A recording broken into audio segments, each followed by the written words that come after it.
In this video, we seek to answer the question, what should I do with my hands during my speech? We don't often think about what should we do with our hands during a normal conversation. Gestures just come naturally to us. But when we get in a public speaking situation, sometimes nervousness can put such a heavy psychological load on us that we forget to use gestures. Or, worse yet, we have some sort of repetitive annoying gestures that get in the way of our message. Remember, our goal should be to have hand gestures that reinforce our message. Anything else gets in the way. I've watched thousands of student speeches and given feedback on improvement for each one of them. Often my feedback about gestures takes the form of you didn't use any hand gestures, or your hands were doing something that distracted from your hand gestures, not you used the wrong hand gestures.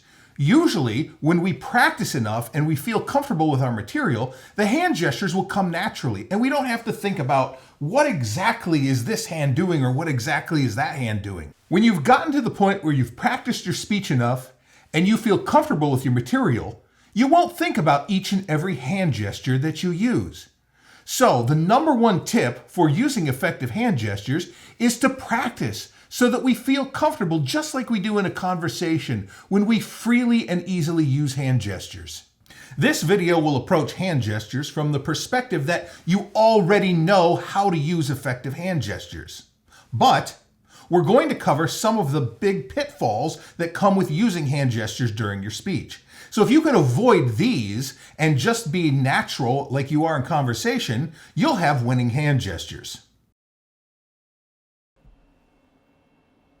Our first example here is the classic hands to the side with no gestures whatsoever.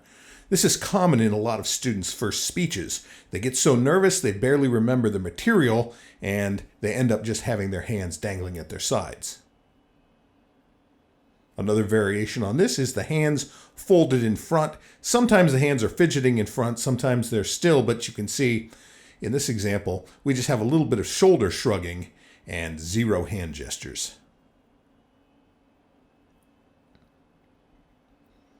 Same thing here, hands behind the back. If we can't see them, they're not part of the speech. So you're really removing a lot of your nonverbal gestures by keeping your hands behind your back. Get those hands out front where we can see them. Our next example here is what I call the low and small hand gestures. The hand gestures are restricted to a very small space down by the waist, and the hand gestures are very small and infrequent. In other words, the speaker never lifts their arms up to do any gesturing above their waist. I see this a lot in student speeches. When you're practicing, beware of this pitfall. Here now are some examples of fidgeting with our hands. Oftentimes when we have a lot of nervous energy built up, it looks to escape through some outlet. Sometimes that's shifting our feet, sometimes it's rocking back and forth, but most often it's fidgeting with our hands. The default fidget is a variation on the traditional hand fidgeting in that you are using some hand gestures, but your hands frequently return to the center to fidget, and it's punctuated by very short spurts of hand gestures. We want to avoid that. We want to use hand gestures throughout our speech and not have long periods of time where our hands are occupied with each other. Another thing that we fidget with is a PowerPoint remote. Here, I start my PowerPoint with the remote, which I need to do, but then I allow the PowerPoint remote to occupy my hands so I can't gesture during my speech. When you use a PowerPoint remote, set it down when you're not using it, put it in your pocket, or make sure that you consciously gesture. Having too many note cards can oftentimes give you an excuse to occupy your hands and to fidget. Don't use too many note cards. Only use one note card when speaking to avoid this pitfall. As you can see, my hands here are not gesturing. They're consumed with managing the note cards. Related to this is sometimes people want to give a speech and they want to use a full sheet of paper. That's a big no-no as well, because as you can see, again, that's occupying my hands. Even when I am gesturing with the full sheet of paper in my hands, it's terribly distracting to have such a large object waving around in front of me. Avoid ever speaking with a full sheet of paper in front of you. The solution to these problems is to use only one note card, as I'm doing in this example. You can see I can gesture and the note card isn't obtrusive and it's not very noticeable while I'm gesturing. Another advantage is when I'm not using the note card directly looking at it, I can stick it in my pocket and then pull it out later on if I need it, and then my hands are free to gesture. So the solution to a lot of your hand gesture problems when using notes is to just use and limit yourself to one card, and that means practicing your speech so you know it well. Oftentimes, objects can interfere with our hand gestures. Here, I'm using a visual aid, a physical visual aid, and I'm explaining something to the audience, taking this record out of the sleeve and pointing out the run-out band at the end of the record. But here comes the problem. So far, so good, right? We need to see this and I need to be holding this. But the problem is when I'm done using the visual aid, I keep it in front of me and I keep holding it and it's interfering with my gestures. So the rule here is once you show the visual aid and you're done handling it, put the visual aid down, put it away so the audience can't see it. Here are a few tips to employ during your practice sessions to improve your gestures.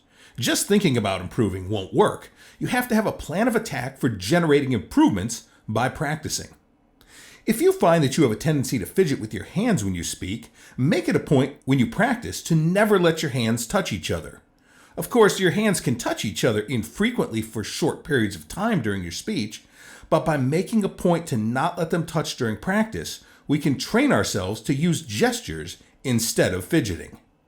Second, as with all matters of nonverbal delivery, making a video recording of your practice sessions is a great way to analyze what you're doing and improve. When watching your recording, note any periods of your speech that last more than, say, 5 seconds, where you have no gestures, use repetitive gestures, or do something distracting with your hands. But don't be too hard on yourself. Look for areas of improvement. I had a student one time who used her hand to brush her hair back off her forehead about 30 times during her speech. Once or twice during a speech, of course, isn't distracting. But the audience will notice anything that's repeated over and over. The habit of touching her hair was so habitual, she didn't even realize she was doing it until she watched the recording of her speech. Finally, while it's okay to plan specific gestures for a few places in your speech where you want to emphasize certain ideas, your focus while practicing should be on the bigger picture of having natural and confident-looking gestures from the beginning of your speech all the way through until the end. Don't ramp up your gestures as you go along. Start your speech with them and carry them through all the way to the conclusion. As you can see, using hand gestures is all about avoiding things that are repetitive. It's all about not doing certain things. If you just have a lot of variety in your hand gestures and feel comfortable in using them and feel comfortable with your material, you'll give a great speech that's appealing both to the mind and to the eye.